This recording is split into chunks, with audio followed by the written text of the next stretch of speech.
Assalamualaikum warahmatullahi wabarakatuh. Nama saya Muhammad Reza Najahan dari kelas 10 Multimedia 1.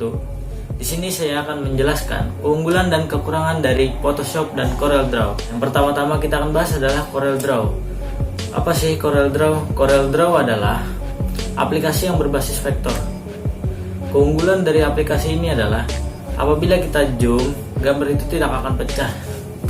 Itu keunggulan yang pertama. Keunggulan yang kedua, CorelDRAW sangat bagus dalam kolaborasi teks dan gambar. Dalam artian tuh dia tuh kalau buat majalah atau spanduk atau brosur ini sangat bagus karena biasanya CorelDRAW ini digunakan untuk percetakan. Keunggulan yang ketiga adalah si layer dapat digunakan dengan mudah. Dalam artian tuh kita tuh menggunakan layernya tuh mudah gitu. Kita mengeditnya pun juga mudah gitu. Dan kita akan membahas kekurangan dari CorelDRAW. Kekurangannya tuh terbatasnya gradasi yang dihasilkan oleh warnanya tuh. Nah, maksudnya tuh warnanya tuh tidak akurat ya. Maksudnya tidak akurat tuh warnanya itu tidak sesuai gitu. Contoh kita mau hijau muda, tapi tahu-tahu pas di print hijaunya tuh bukan hijau yang kita inginkan gitu. Hijau jadi hijau toska atau hijau apa gitu. Yang kedua, efek dan variasi yang terbatas di CorelDRAW. Nah, jadi efeknya tuh tidak sebanyak di Photoshop. Jadi dia tuh berbasisnya tuh apa ya? Basisnya tuh ya sebatas untuk desain grafis, tidak untuk gambar atau foto. Yang ketiga, tidak tepat apabila digunakan untuk merekayasa foto. Nah, jadi buat kalian yang fotografer atau fotografer lah ya, yang ingin mengedit foto misalnya dari fotonya yang biasa-biasa aja jadi foto yang bagus, itu gak bisa di CorelDRAW karena CorelDRAW ini biasanya digunakan untuk percetakan. Oke, kita lanjut ke Adobe Photoshop. Adobe Photoshop adalah aplikasi yang berbasis bitmap. Nah, nanti kita akan bahas juga bitmap. Apa bitmap itu nanti kita akan bahas juga. Yang pertama kita akan bahas keunggulan dari Adobe Photoshop dulu. Yang pertama, fasilitas gambar hingga efek variasi gambar lebih lengkap. Nah, jadi kan kalau di CorelDRAW tadi kan sedikit ya. Kalau di Photoshop ini lebih banyak dan kita tuh dapat memanipulasi gambar sesuai keinginan kita gitu.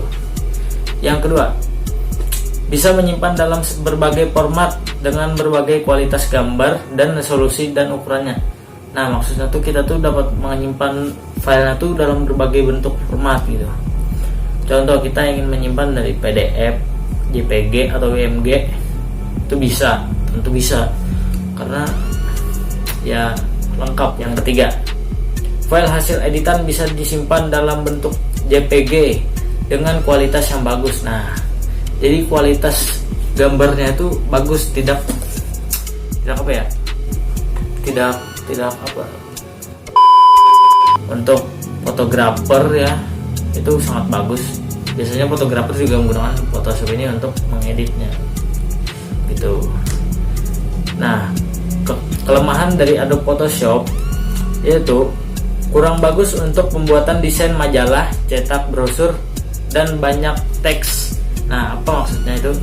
Jadi maksudnya tuh untuk mendesain ya kayak cetak brosur atau majalah itu tidak bagus. Karena kenapa? Karena Photoshop ini basisnya bitmap. Jadi dia tuh seperti hanya untuk yang ada di digital. Contoh misalnya kita ingin membuat promosi misalnya kita punya bisnis online di Instagram, terus kita ingin membuat brosur. Nah, kita bisa menggunakan Photoshop. Itu bagus itu daripada si CorelDRAW. CorelDRAW itu biasanya untuk percetakan. Bagus juga, cuma lebih enak menggunakan Photoshop gitu. Nah, kelemahan yang kedua tuh ukuran penyimpanan file relatif besar bila terdapat banyak layer dan ukuran gambar yang besar. Nah, jadi ukuran penyimpanan file relatif besar. Nah, itu tuh berarti dia tuh penyimpanannya tuh besar apabila kita menumpuk berbagai banyak layer gitu. Jadi dia makin banyak layer, makin banyak juga penyimpanan filenya. Nah, yang ketiga, proses cetak dalam ukuran kertas relatif sulit. Nah, kan kalau biasanya kalau di gimana? Kalau di Corel Draw kan ada pengaturannya untuk A4, legal, A3. Nah, tadi kan Corel Draw itu berbasis vektor. Nah, di sini saya akan menjelaskan gambar vektor.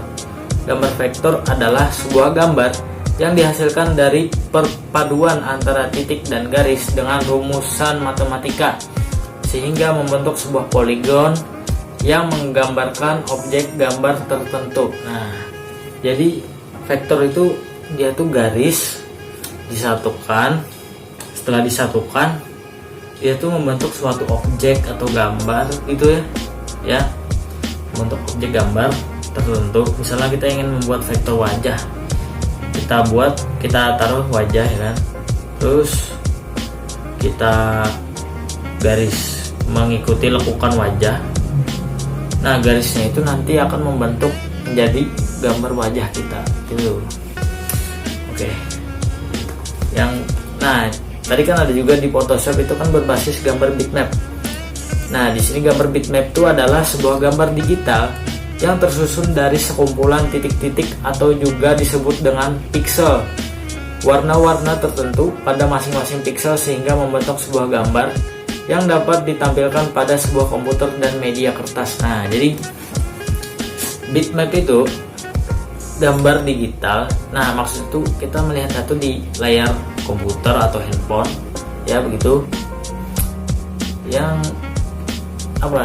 pixel, menggunakan pixelnya tuh untuk memunculkan warna-warna pada masing-masing pixel sehingga membentuk sebuah gambar.